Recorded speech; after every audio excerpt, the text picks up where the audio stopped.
బ్రహ్మశ్రీ శ్రీ విద్య మహావారాహి సంస్థానం వామన శర్మ గారు శ్రీ విద్య ఉపాసకులు గురుగారు మనతో పాటు స్టూడియోలో ఉన్నారు. గురుగారిని అడిగి మరిన్ని విషయాలు తెలుసుకుందాం. నమస్కారం గురుగారు. వాసుదేవ. బాగున్నారా నమస్తే గురుగారు? అమ్మా, బాగున్నాను.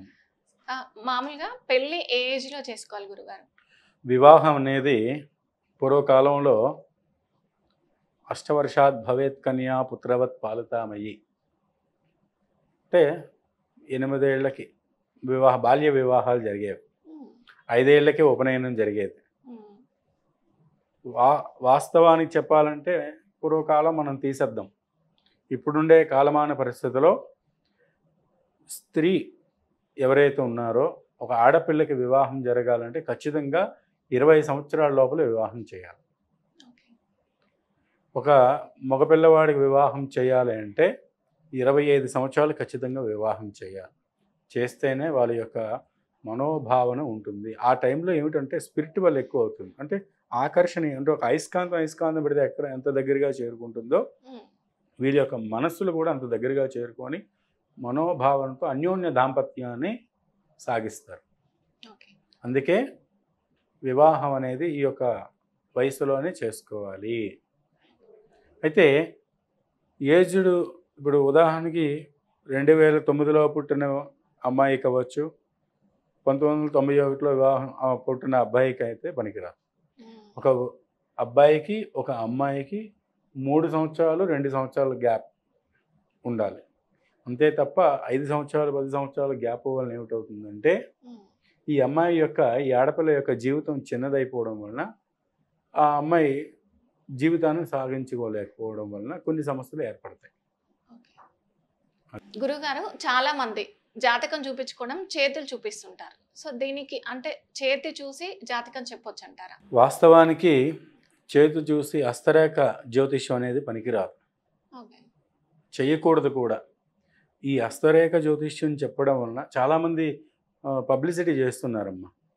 భగవంతుడిచ్చిన రేఖ ఉంటుండగా ఈ రేఖలు ఏముంది? భగవంతుడు ఒక రేఖ పెడతాడు. భగవంతుడు పెట్టే రేఖే మన రేఖ. ఈ రేఖల్లో కొన్ని జ్యోతిష్యాలు ఉంటాయి. దీన్ని చూపించడం వలన మనకి ఆయుష్ ప్రమాణం తగ్గుతుంది. ఈ రేఖల్లో ధనరేఖ ఉంటుంది, ఆయుష్ రేఖ ఉంటుంది, సంతాన రేఖ ఉంటుంది, వివాహ రేఖలు ఉంటాయి. కానీ ఇప్పుడుండే జనరేషన్కి చేతి హస్త జ్యోతిష్యం చెప్పబడును. వాడి యొక్క హస్తం చూసుకొని వాడి జ్యోతిష్యం చెప్పిన వాడే ఇది లేదు. ఎదుటి వాళ్ళకి చెప్పడం ఇదైతే కరెక్ట్ కాదు అని నా ఉద్దేశం. అయితే జాతకం చెప్పించుకోవాలంటే అసలు దేన్ని ప్రధానంగా తీసుకోవాలి? అంటే పేరు అలాంటి ఒక వ్యక్తి యొక్క జాతకం తెలుసుకోవాలి అంటే జన్మించినప్పుడు ఒక నక్షత్రం ఉంటుంది. ఆ నక్షత్రాన్ని బట్టే జ్యోతిష్యం చూసుకొని జాతకం చెప్పించుకోవాలి తప్ప చేతి రేఖల వలన జ్యోతిష్యం చూపించుకోకూడదు. అంటే వాళ్ళని మనం కించపరచడం కాదు. ఎవరి వృత్తి వాడిది, ఎవరి ధర్మం వాడిది, ఎవరి బతుకుదెరువు వాళ్ళది. వాస్తవానికైతే చేతిరేఖలు ఎవరికి చూపించకూడదు. అంటే కొంతమందికి పుట్టిన డేట్ కానీ రాశి కానీ తెలియదు, వాళ్ళకి నక్షత్రం కూడా తెలియదు. అలాంటి వాళ్ళకి పేరా ఏం చూస్తారు? అప్పుడు ఒక ఉదాహరణకి పుట్టినప్పుడు డేటు టైం మర్చిపోతారు. బారసాల సమయంలో ఆ పుత్రుడికి ఒక పేరు పెడతారు. ఇది వీర రాఘవలో లేకపోతే సుమానో లేకపోతే ఏదో ఒక పేరు. ఆ పేరు యొక్క నక్షత్రం ఒకటి ఉంటుంది. ఉదాహరణకి చాందిని, చూచే, చోళ, అశ్విని, మేషరాశి వస్తుంది. శ్రీదేవి చిత్తా నక్షత్రం, కన్యా రాశి, పేర్లు బట్టి నక్షత్రాలు వెళ్ళిపోతుంటాయి. అదే పర్టికులర్గా ఎవరైతే జన్మించారో వాళ్ళ యొక్క డేటు టైం ఉంటే దానివల్ల నక్షత్రం అహోరాత్రి ప్రమాణం, అహరాత్రి ప్రమాణం అని ఉంటాయి. జ్యోతిష్య పండితులు చెప్తారు. ఈ పండితులు చెప్పేదాన్ని బట్టి ఇప్పుడు ఏ నక్షత్రం ఎంత వ్యత్యాసం ఉంటుంది, ఆ నక్షత్రం ఎన్ని గడియలు ఉన్నది, ఆ పాదం ఎన్ని గడియల్లో వెళ్తుంది, దాన్ని బట్టి ఒక జన్మపత్రికని రాస్తారు. ఆ జన్మపత్రిక ఉంటే ఆ యొక్క శిశువుకి సరైన జ్యోతిష్యం చెప్పబడుతుంది. ఓకే. ఇప్పుడు జన్మించినప్పుడు ఏ కాలం పుణ్యకాలం? అంటే మార్నింగా, మధ్యాహ్నమా, సాయంత్రమా?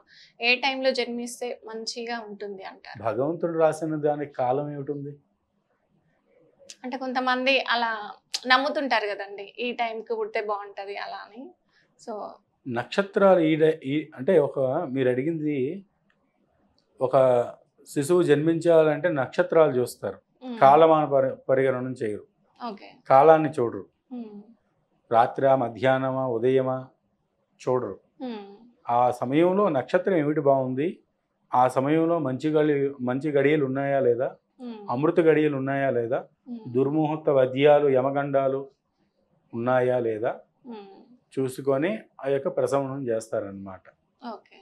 అంతే తప్ప కాలాన్ని చూసి ఇచ్చేయరు. నేను పుట్టేటప్పుడు కాలం చూసి భగవంతుడు చూసే పుట్టాడు. రాత్రి పుట్టాము, ఉదయం పుట్టాము అనేది పూర్వకాలంలో ఉండేవా? ఈ కాలమాన పరిస్థితుల్లో ప్రతి ఒక్కటి కూడా సిజరిన్. దేనికోసం అంటే మనం తినే ఆహార పదార్థాల వలనే సిజరిన్లు అవుతున్నాయి. అవి సక్రమంగా తింటే నార్మల్ డెలివరీ అవుతాయి కదమ్మా. మరి కాలానికి పుట్టడానికి ఏమీ లేదు. కాలం అనేది నక్షత్రాన్ని బట్టే వెళ్తుంది. ధన్యవాదాలు వాసుదేవ. గురువుగారు, అమావాస్య రోజు అసలు పూజ చేయొచ్చా? అమావాస్య రోజు లక్ష్మీదేవి పూజ చేయొచ్చు, కాలభైరవుడు పూజ చేయొచ్చు. ఆ సమయంలో ప్రదోషకాలంలో అమావాస్య ముందు రోజు కూడా శివార్చన, శివుడికి అభిషేకం చేయొచ్చు. మన యొక్క ఆచార రీత్యాలో చేయడం తక్కువ. దానివల్ల ఏంటంటే క్షుద్ర పూజలు అంటారు. అమావాస్య రోజు చేస్తున్నాడు వీడికి క్షుద్ర పూజలు వచ్చేమో అని. అమావాస్య అనేది ఒక పర్వదినం, పితరులకి ప్రీతికరమైనది అనమాట. పితరులు ఎవరైతే చనిపోతారో వాళ్ళకి ప్రీతికరమైనది, పితృదేవతలకి. అందుకే చాలా మంది అమావాస్య రోజు తర్పణాలు వదులుతారు ఉదయం. ఆ రోజు పితృదేవతలకి స్వయంపాకాలు ఇవ్వటం, ఏదో ఒకటి చేసుకుంటారు. రాత్రి సమయంలో మన సైడు ఆంధ్రప్రదేశ్, తెలంగాణలో కొంత 10% ఉంది. రాత్రి వేళల్లో ఎవరో ఒకరు అమావాస్య రోజు పూజ చేయడం తప్ప మిగతాదంతా కేరళ, తమిళనాడు అటు సైడ్ మొత్తం, అంటే యూపీ, ఎంపీ అటు సైడ్ మొత్తం అమావాస్యని పర్వదినంగా పూజిస్తారు. అటు సైడ్ పూజ చేసుకుంటారు, తప్పు లేదు. కానీ మన దగ్గర తీసుకోరు. మన దగ్గర అమావాస్యకి అంత ప్రాముఖ్యత లేదనుకుంటా.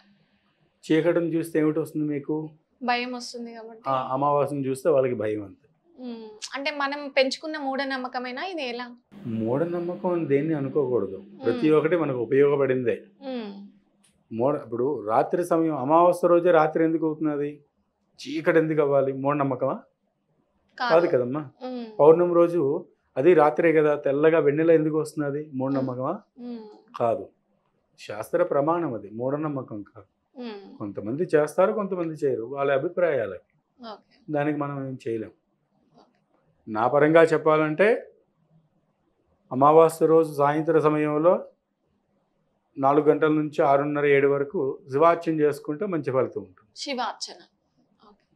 ధన్యవాదాలు గురుగారు. వాసుదేవ.